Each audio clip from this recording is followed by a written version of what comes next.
So I know it's been a couple weeks and I put it off for a little bit, and that's because I've been simply having too much fun with this thing. This is my brand new 2025 Honda Metropolitan. For the sakes of this, I'm just gonna call it the Honda Metro, because it kind of does remind me of the Geo Metro, if you guys know about that car. Because Honda advertises this as being reliable, friendly, I guess. So if you guys are interested in picking this up, like I said, this is brand new for 2025. The MSRP is $2649, and that also includes a $300 destination charge.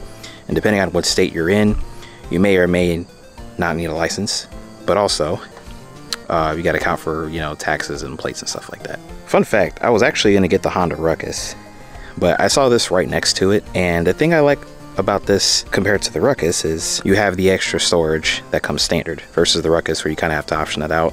Therefore it costs a little more money. But also I just like the styling of it. It looks so cute and inoffensive. You know, compare this to the Ruckus, I mean, they pretty much have the same engine. You know, it's just a matter of personal preference, plus it's a little bit cheaper. So I did mention storage, and that's the one thing I really like about this. But before I go through all that, just going over the controls. The only thing is the mirror is a little bit too small for me. So I can only see on this side, but this side, like my shoulder is kind of like hovered up, you know, covering this. So I kind of have to like look over and shit. But these do come off too, so if you need to transport it, it's pretty cool. Now, as far as the storage, I can actually put my phone in this pocket right here. So I have a 15 Pro Max. If you guys haven't seen the video on the 15 Pro Max, make sure you check it out. But it fits in there just fine.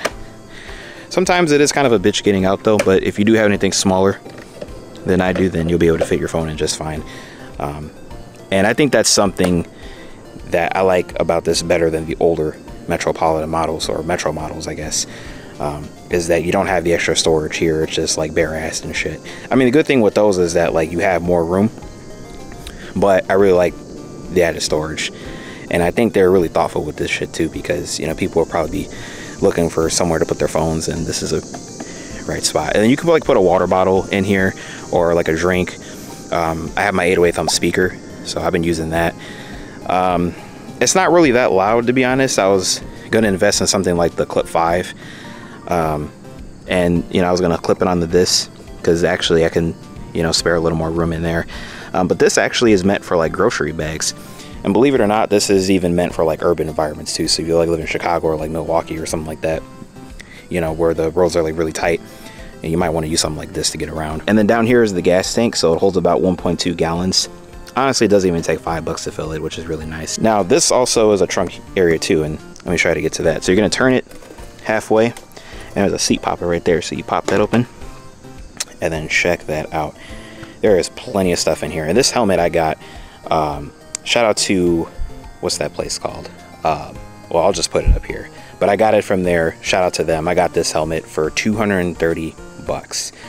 And a lot of people complain about helmets because they're pretty expensive. But guys, let me tell you, I love this helmet because I can actually hear myself talk when I'm driving, you know, the Metro or riding it or whatever. The cool thing about this helmet is it actually comes apart like that. And there's another piece that attaches on, so you can either have it as like a full face helmet or like a 3/4 helmet, which is really cool. And then of course, there's like this little like piece thingy right here. So this is really convenient for you to stick all your paperwork. So yeah, this is really nice storage. And yeah, that's why, because this thing is in the way, that little 3/4 piece, so I kind of have to tuck it in there and then kind of fight with a little bit, and then it closes. Yeah, so I'm gonna go ahead and start it up. So start this thing, so you get that fuel pump whine, and then you'd hold the front brake and you can hit the electric starter.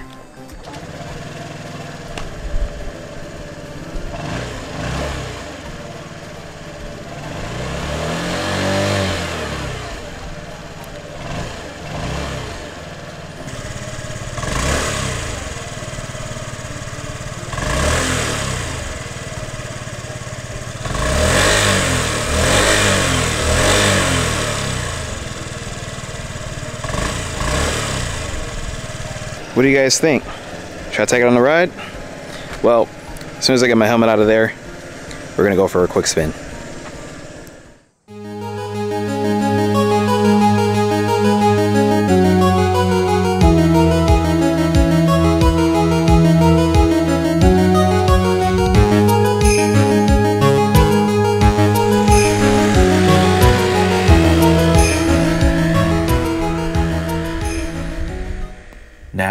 Once I first got this home and I rode it for the first time, I ain't gonna lie, this shit was fun as hell. And with this being the first scooter I've ever had, I didn't take it too far at first. I started off light, taking it on back roads and alleys and shit. And if I gotta be honest, that's because I had anxiety with this being my first time and also being small on the road. It feels like everyone around you is so much bigger. Like they're about to run my fat ass over on a little ass 49cc scooter like this. But you know, I man up a bit and put some more miles on the motherfucker. I would say starting out, the fact that scared me the most was leaning in too much on the turns. Cause I feared that I was about to scrape my shit and bust my ass with it being brand new. And I ain't about to be having no scrapes, dings, nothing like that. After getting used to it for a while, I honestly can't complain about the way it handles. Cause I mean, at this point now, I'm just starting to get used to leaning in and shit. Even though I found myself using the front brakes a lot, I also found that if you use the rear brakes, it automatically applies the front brakes too. Like, I find that shit pretty slick. If I gotta be honest, acceleration is not something I really paid attention to. But I think for me, that's because it's understandable considering what type of scooter this is. But if I gotta think even harder though, I mean, it does take its sweet time getting there. But also the good thing is that the throttle is pretty easy on you. You know, cause there ain't no sudden lurches, high sensitivity, you know, all that bullshit. Cause you know, once you give it throttle, it'll rev up just a little bit before you take off. As far as top speed goes, I was personally only able to get up to like 39 miles an hour. And that's actually me being lucky since I was on a downhill. And I don't often try to max it out. For the most part, I was able to get up to 38.